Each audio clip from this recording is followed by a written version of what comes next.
¿Qué barrios de Lisboa recomendás visitar? Los barrios de Lisboa. Los barrios de Lisboa. Lisboa es una ciudad muy antigua. Lisboa, para que ustedes tengan una idea, Portugal tiene 900 y pico años de historia. Nuestra fundación fue en 1143.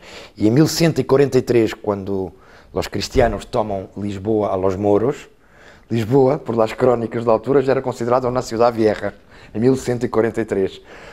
Y se puede ver eso también cada vez que se hace alguém hace una escavación arqueológica en Lisboa, encontram los períodos, lo árabe y lo fenicio y lo no sé qué, cada vez va bajando desde el romano, que se ve que fue una ciudad que fue construida por camadas, un poco como las vicisitudes históricas de cada momento.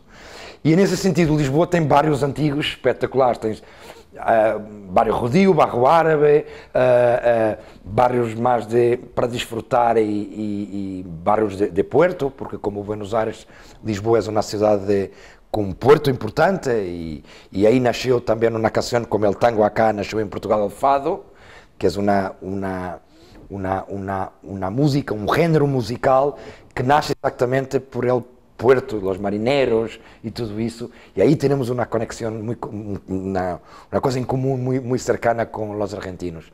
No hay único argentino que no le guste el fado y no hay único portugués que no le guste el tango. Es impresionante. Yo como diplomático de carrera ya es mi noveno país que estoy viviendo y nunca vi una cercanía cultural tan grande y musicalidad como el tango y el fado. Y eso es impresionante. Volviendo a los barrios, Barrio Alto es las copas, sobretudo para las generaciones con menos de 35 años, pero también para los otros, para pasear y para disfrutar el Chiado, C-H-I-A-D-O, Chiado, que es donde va la gente elegante y más sofisticada de la ciudad, también con sus terrazas, con mucha música de calle, como ustedes saben, en fin, los que conocen Portugal, los que no conocen pueden comprobar cuando están allá que el portugués es muy abierto y trata muy bien los de fuera. A veces trata mejor los de fuera que nosotros entre nosotros, pero bien, esa es otra cuestión mucho más compleja para hablar.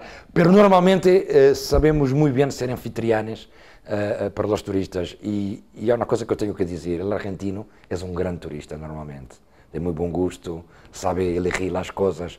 Quando sale do circuito turístico, sabe por onde ir. Então, isto que estou dizendo são somente sugerências que depois, tu melhor que nada, Paula, porque además tu também és uma investigadora nestas coisas, puedes também compartilhar com a gente. Há uma sugerência muito interessante que é visitar a parte mais antiga de Lisboa tranviando, ou seja, através do tranvia.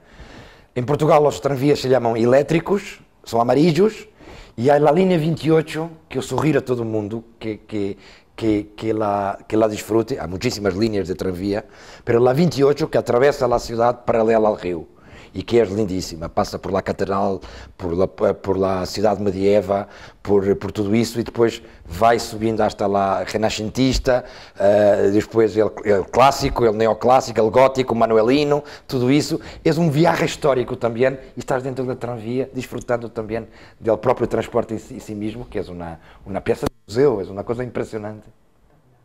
Estamos en primavera y hay que ir sí o sí a la playa. Vos sos surfista, sí. Así que me vas a decir seguramente la playa con más olas. Uy, te puedo decir muchísimas. En fin, la más conocida hoy como la catedral del surf es Nazaré, obviamente, que es por donde van los grandes surfistas del mundo. En fin, fue descubierta por un gran surfista de Hawaii, norte-americano, llamado Garrett McNamara, que empezó a surfear olas con más de 20 metros. No es mi caso. Yo no paso las de 7, 8 metros y ya es mucho. Pero tenemos la suerte en Portugal también, por su ubicación y por los vientos, de tener cientos de playas muy buenas para surf. Te puedo decir 4 o 5. La playa de Guincho, cerca de Cascais, es espectacular, fue donde fui educado y criado desde niño.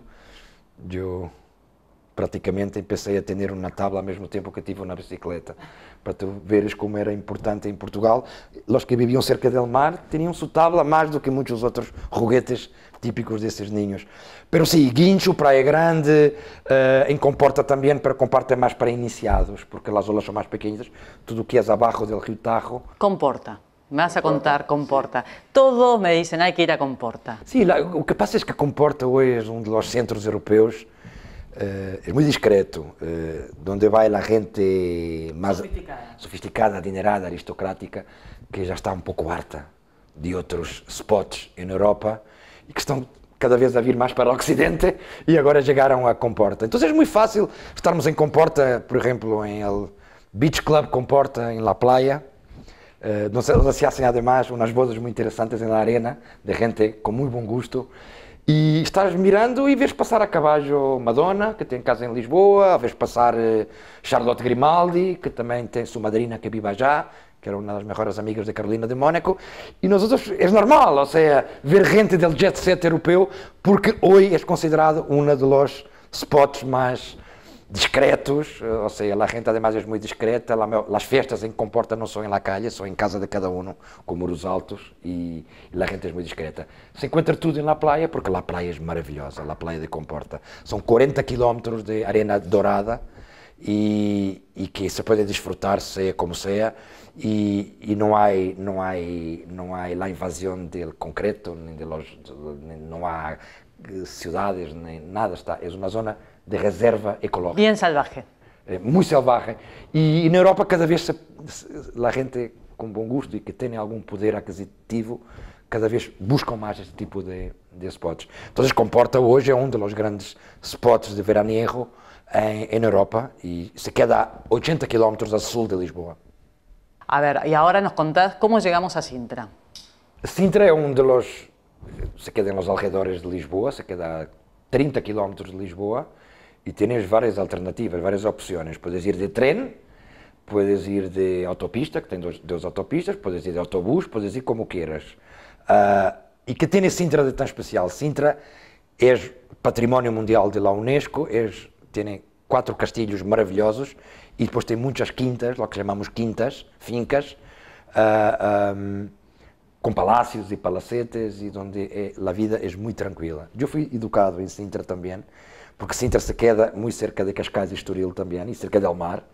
Cuando te hablé há pouco de una de las playas favoritas, preferidas mías para surf, hablé de Praia Grande es a 6 kilómetros de Sintra. Entonces yo recorrí todo esto en mi infancia. ¿Y qué Sintra tiene de bonito?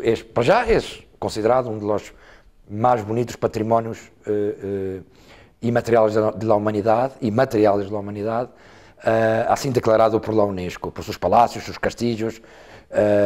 Eu sei que Miguel lo visitou e que ama profundamente Sintra, además. E é conhecido também como el eje Cascais-Sintra, como a zona, depois da Segunda Guerra Mundial, onde se exilaram as grandes famílias que estavam fugindo ao nazismo e à guerra em geral, e que se exilaram allá, los Habsburgo, los Orleans, los Borbón, os padres de Juan Carlos de Espanha, tinham sua casa em Estoril. Estoril se queda muito cerca de Cascais, 4 km, tem um casino muito conhecido no mundo, mais ou menos parejo com ele de Monte Carlo, pero Monte Carlo é Monte Carlo, não estou dizendo com isto que... Pero Estoril sim, é considerado também um centro de veraniego e um centro cosmopolita impressionante. Sintra é mais calmo, mais tranquilo, mais para as fincas grandes, para disfrutar del dia. Tem uma gastronomia fantástica também de postrería, porque tinha muitos monastérios e a postrería era hecha por las monjas e por los monjes e era espetacular. Então, eu também sugiro, obviamente, quem está em Lisboa tem que ser aquilo que nós outros chamamos o triângulo virtuoso, que é Lisboa, Sintra e depois venir por Cascais e Estoril e a ser o mar todo, hasta entrar novamente na orilla del Tajo e chegar ao centro de Lisboa.